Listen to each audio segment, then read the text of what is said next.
Welcome to the magical world of Tantra Massage.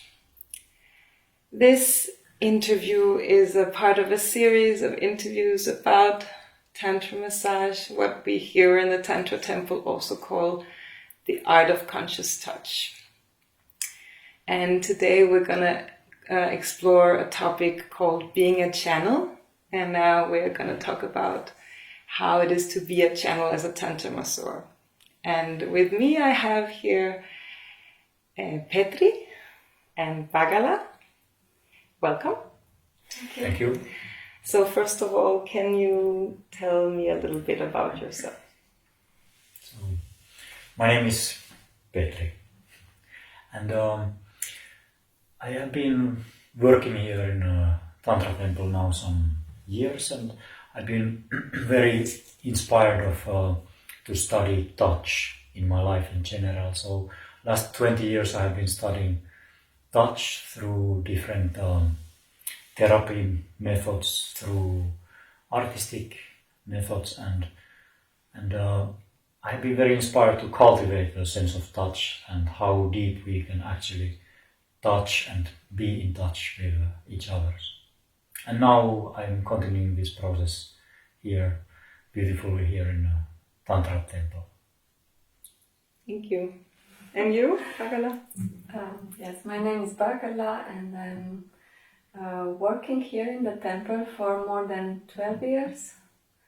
But my tantric path started way before, around 22 years.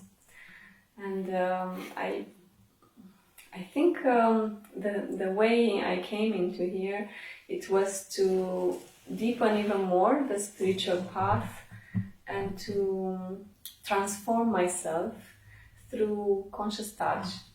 And of course, by challenging all the limits and all the things which should be removed, I feel it's a place where you can do that in contact with other people. So somehow it is part of my spiritual journey.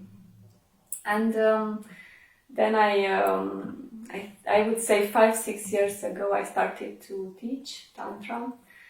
So things started to change and to orient myself more towards that. I'm also part of the Tantra Massage education as a teacher and developer.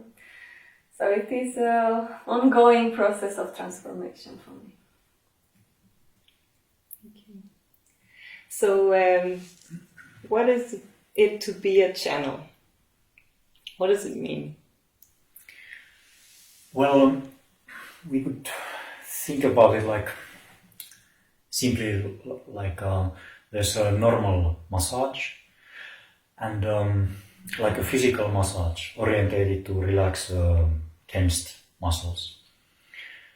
And in this massage, the person is focusing very much to relax the muscles, but not necessarily being aware of what kind of energies he is channeling to the body. Of course, he's channeling maybe unconsciously the relaxed energies. Maybe he has a good state, and maybe this is somehow also coming there. Or maybe he's just listening radio in the same time, and his energies are channeled to the ambience of that massage. And in this way, we could say that it's kind of the being a channel is very unused potential, or it's like unconsciously happening. But being a channel in Tantra Massage means that we really like we open up for something higher, something bigger, something wider.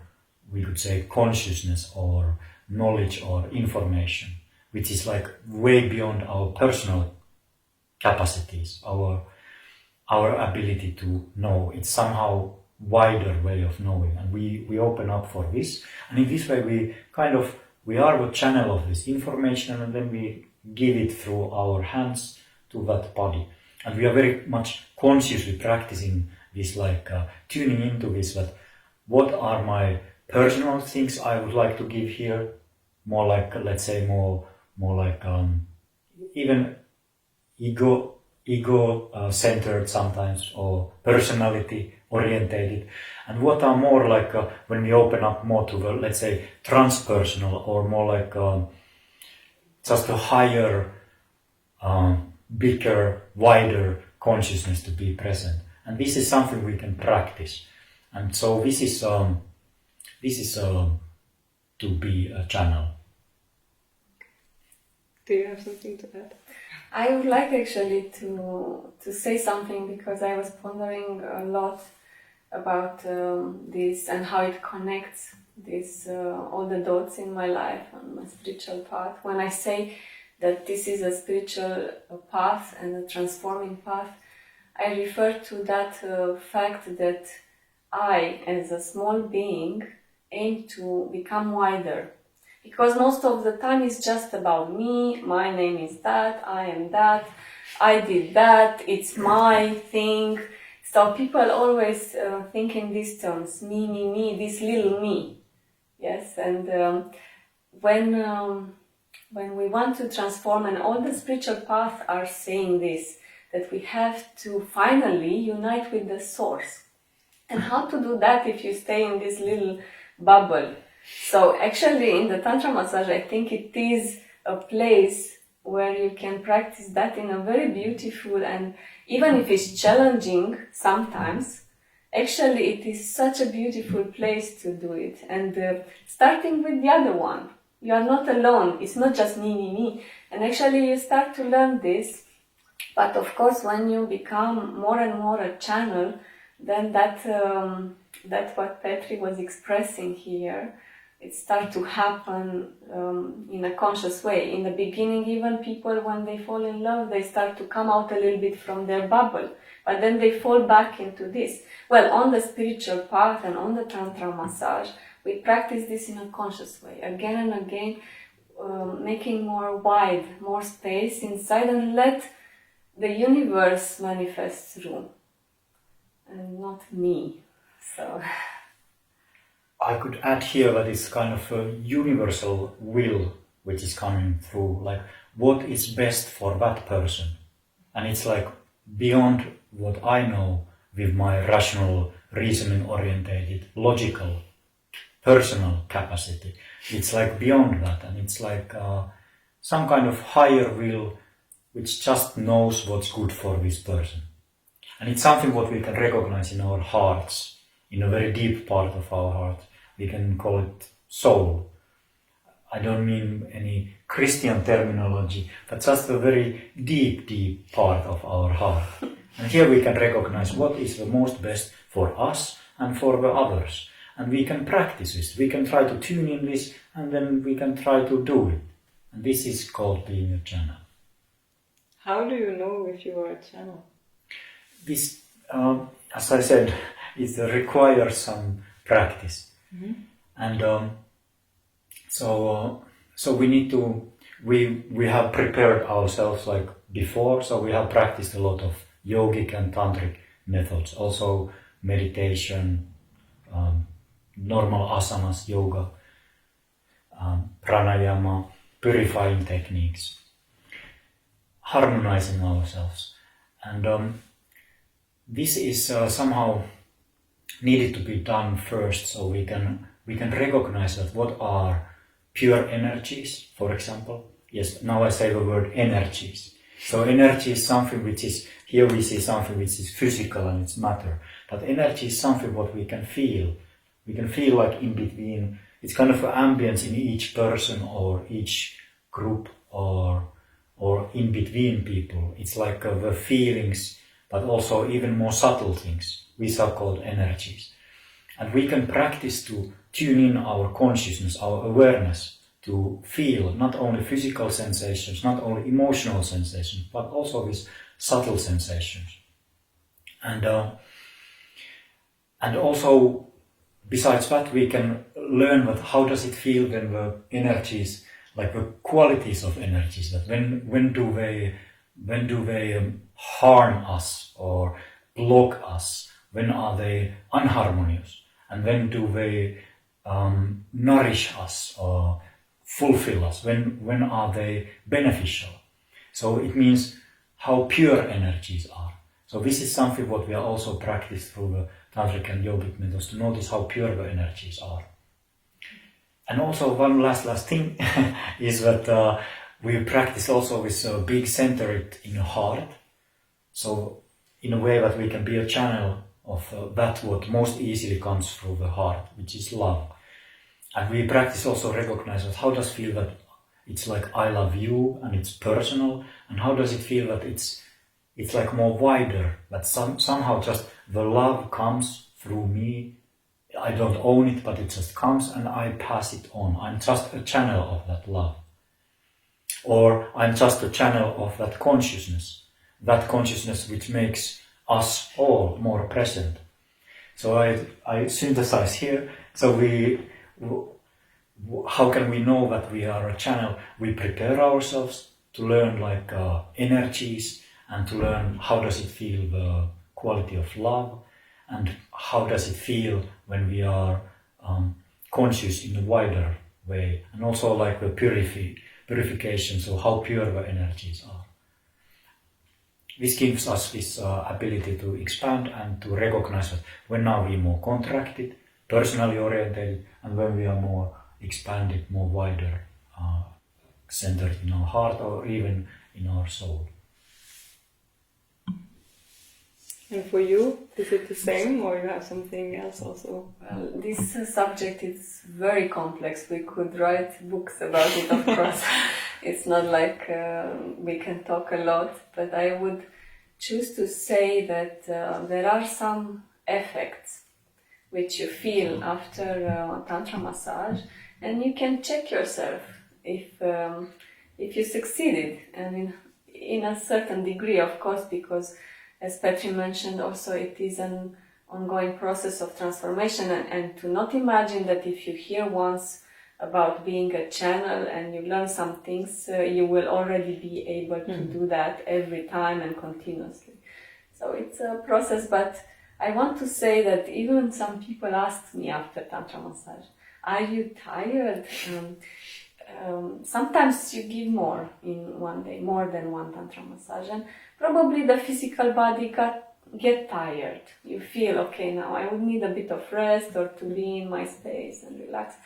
But there is this feeling inside which is extremely happy and fulfilled. You don't feel drained. This is like if you did it from your egoistic perspective and you gave, let's say you have a certain capacity to love and you give that just you, and you put yourself, I'm loving you, like being very aware and self-centered. Then maybe you give 1, 2, 3 and you get tired after you feel depleted. You need some time to recharge. But when you are a channel, what you do is like you tap in. You are not that little bottle of water, let's say, or a tank of water, maybe you have more love. You are like that sink, which is connected with, and you can get water more and more and give to more and more people. You are not just you. You connect to a higher source. You connect to the universe, and from there you take this love and give it further. It's not you. And then in this way you don't get exhausted. Yes, the body, as I said, it can be tired, but you feel so happy inside. So this could be one sign, I would say.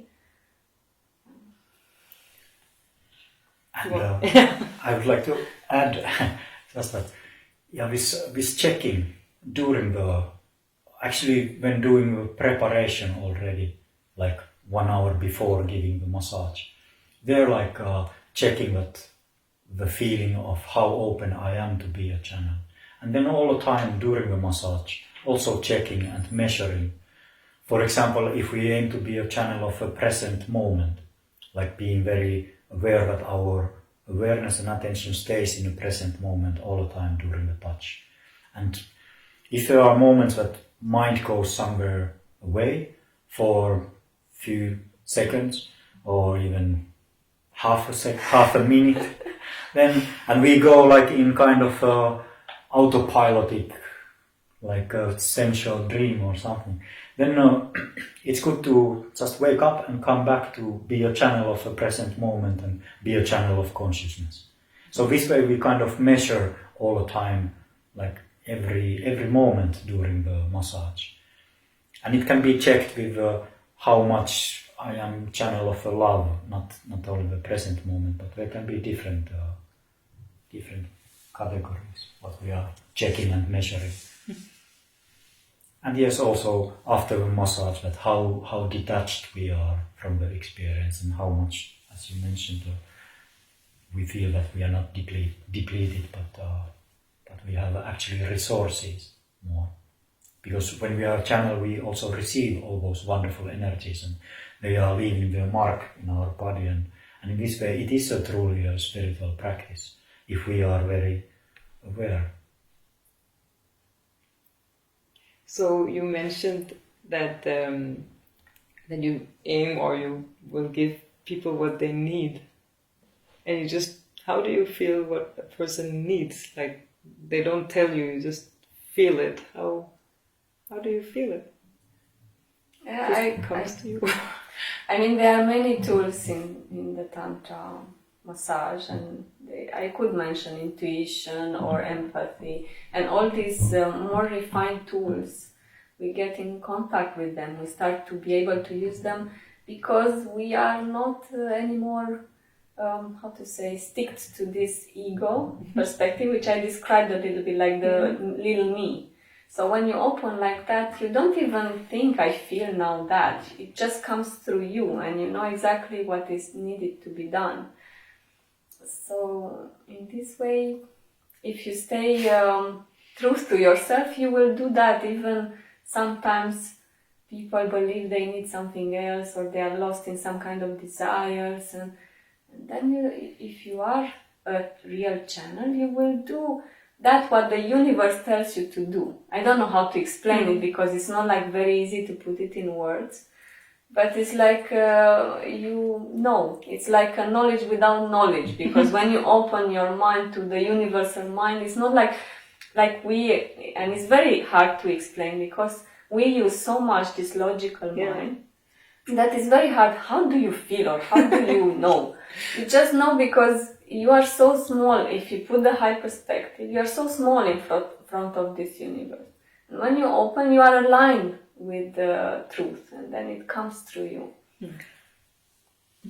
it's like, I would say, I don't know if I could touch and explain it well, but so that you can grasp that. But I hope. So it's like a intuitive knowledge. Knowing, just knowing, not knowing why, but just knowing and trusting in that.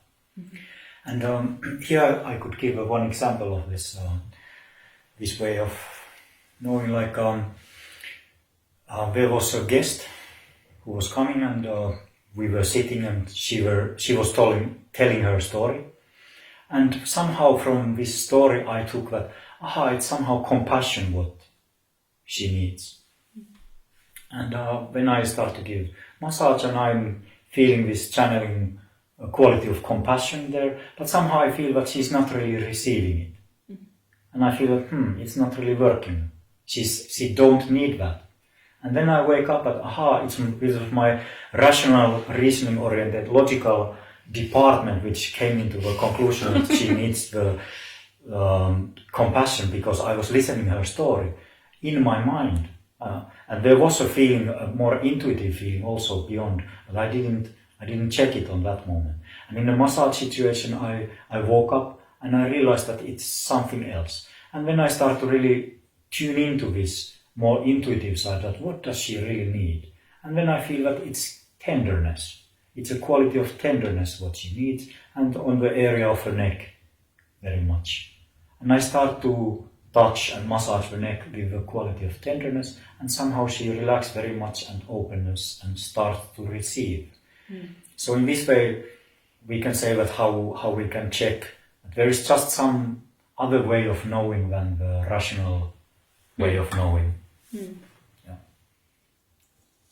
So have you ever experienced a guest who feels they they want something else than what they need, actually. Is that something you experience? I did, and I would like to say a case which was, it is a little bit more extreme. It's not like you meet such people or you have such experience often, but still that was like very clear for me that such things can happen, because I was very open to offer what is now for that person, and he was very much into having some excitement, and I felt that this soul needs this intimacy.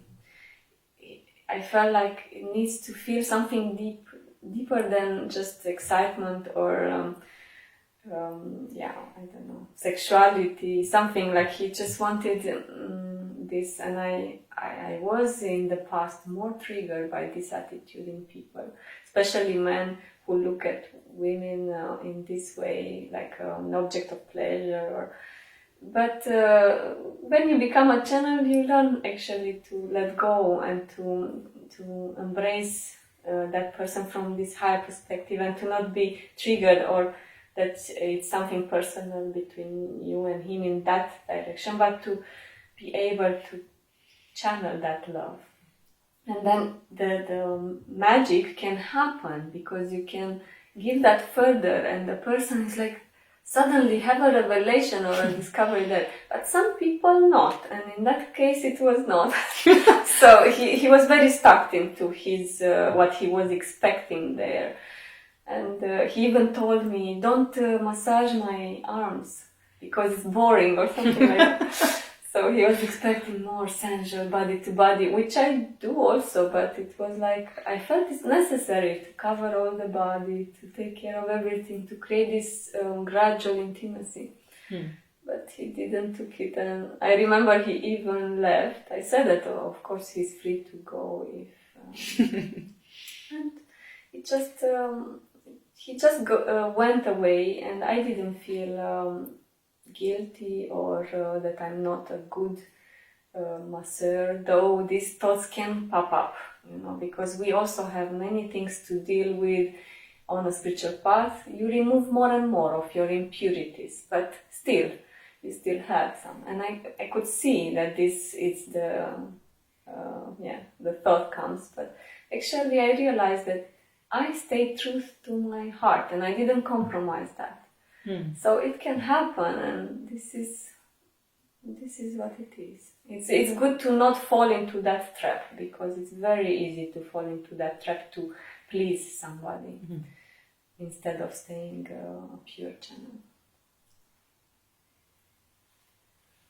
So what if someone is watching this and I become inspired to feel like, okay, so how can I use it in my life? Like, can I be a channel, or is it just for Tantra masseurs, or how does it work? Yes, you can be a channel in your life. It's like we have this word universal, somehow, universal will or universal love. This is something, or unconditional love, for example. This kind of terms are quite widely known. So it is just kind of a practice of recognizing that how come this something wider knowledge, wider wisdom can come through me. And this is what I mentioned already in the beginning part of the program, like trying to clean your mind. So to, if there's a lot of agitations, try to practice a little bit of focusing in something daily, and like one thing longer times, starting from maybe 5 minutes and then increasing. And this will calm the mind a lot. And then it starts to create more meditative states also, which means common language that your mind gets more open for this wider knowledge. And also when practicing this intuition, that your phone is ringing, before you are checking, maybe you're trying to tune in that who is it, like not knowing it here, but somehow practicing in daily life situations, your intuition. What is the life? What is the universe? What is the wisdom beyond everything? Trying to whisper to you all the time if we are awake and give little signs. So, and synchronicities and even little miracles sometimes. So when we open up to this kind of way of inner life, when we open once again to be a bit more a channel, and then the purification with the food, with the practice, with the thoughts, with the feelings what we give, the more pure, the more subtle, then we are once again closer to manifest things which are kind of easily not reached in a daily busy and sometimes busy life. So you aim to be a channel not just when you give massages, but in other situations as well? Yeah, I mean, this is not like, okay, I apply this quality or attitude just here. It's becoming part of your life when you practice Tantra. But I would like to give like an example down to earth. How could you use it? Imagine most of people are sometimes having like little fights over the different opinions. And when you put yourself aside and you open to the universe, then actually you will be able even to embrace the other one's opinion. And you will see that that can transform the other one also when you are so open and to see that there exist different opinions. I talk about opinions and thoughts and ideas because I know many people are very much attached by their own opinion. And then they fight and by being a channel, actually you learn how to let the other one be and to express what you want to express, but to listen to the other one also. And then he feels understood, then you can harmonize. He might even open up to a higher or more superior opinion or idea. I just give this because I know talking with people and they have very strong opinions. And just commenting this, that having these strong opinions or fights, they are something which are contracting ourselves. And they are kind of making us more egocentric.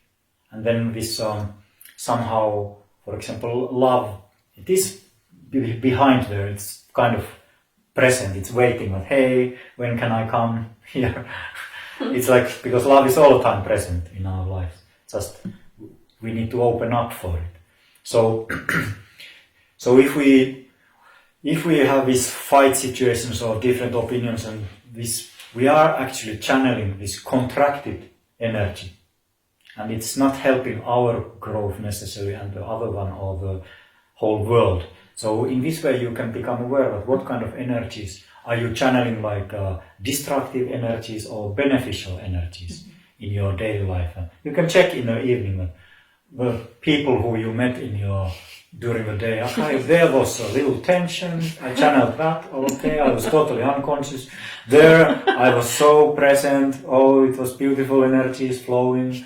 I didn't even realize who I am because it was just like something higher was present. And I was just casual, like, it was kind of neutral.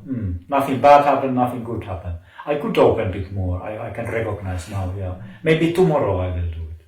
So in this way you can notice what kind of energies you are channeling during the day, what kind of presence you are offering to yourself and to your dear beloved inhabitants of the world. Alright. We are nearing the end of the interview, but do you have something that you would like to add about being a channel when it comes to Tantra Massage? Oh, I really hoped you would put this question. Because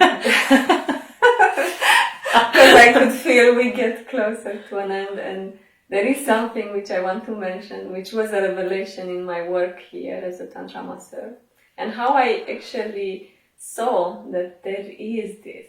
It was like a proof. Because sometimes when you feel very good, you have a lot of energy, you just woke up and practiced a lot of yoga, meditation, you come, you are ready. You can practice being a channel, and it can be successful. You can widen your being and your perspective. But sometimes, and having experience in Tantra Massage for many, many years, I encountered different situations of life. And I encountered situations when I was really down and I had to give a massage. Or I was extremely tired after many massages in the same day. It's not something often that I give many massages, but it was a period where I gave a lot. And I could take a rest. And I realized that I cannot. This is my limit. This is what my mind was telling me. No, it's not possible. And I also felt it in the body. Or in a situation where I was down emotionally. I just got the call before and it was like really down, and how to do now? I felt it's not possible for me to go there. I'm not ready. And then in that moment I had a few, like 5-10 minutes to sit down and to say, do it through me, because I'm not able to do it. But it was like just so intense and alive in me. I knew I'm not able, please, God, do it. For me, it's God. I mean, people can call it as they want, universal energy, supreme, the consciousness, the source. It's that I'm talking about. And I said, I cannot do it. It's not possible. It's out of my limit. And I was like, so surprised, of course in a very amazing, beneficial way, that this happened. It was an ecstatic experience beyond my possibilities. And that was like a proof. It's not you doing it. So that was like very clear proof of the being a channel. And it was many times. In such situations. Not just in such situation, but here it's like clear. I knew it was clear I would not be able to do it. And I wanted to mention it to know that it's not you doing it. When you succeed to be a channel, it's just the universal energy. Devi, you have something final to add? Maybe here to comment that this, like that it's not you who is doing. It is true, and in the same time it is us who is doing it. But it's just this wider sense, more connected sense of us, the bigger I, not the small contracted egocentric I, but this bigger I, which is in harmony and in tune with the universal will. So in that sense, we could say that yes, we are doing it, but we are doing it somehow in a good good agreement, alignment with how it is best for us all, not only the one who is giving and being a channel of giving, and one who is receiving, but how it's like best for everyone actually. Was a very good ending. So thank you. So this was something about being a channel. Personally find it very inspiring, and I hope you do too, and maybe you can either feel how it is when someone is a channel around you, or maybe you would like to try to see how it is to be a channel and have a bigger perspective of your experiences. So thank you all for watching. Thank you. Thank you.